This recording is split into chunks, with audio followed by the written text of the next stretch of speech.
Kia ora! Questo mese è settembre.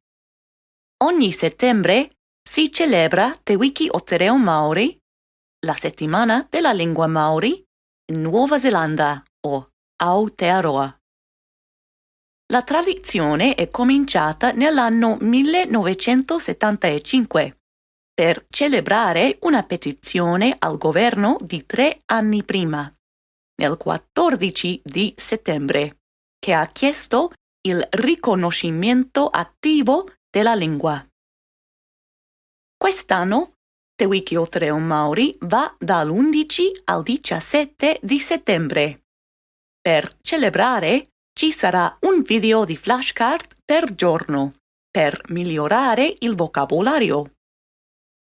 Per saperne di più, visita questo sito web e lavoriamo insieme per rivitalizzare Te Reo Maori.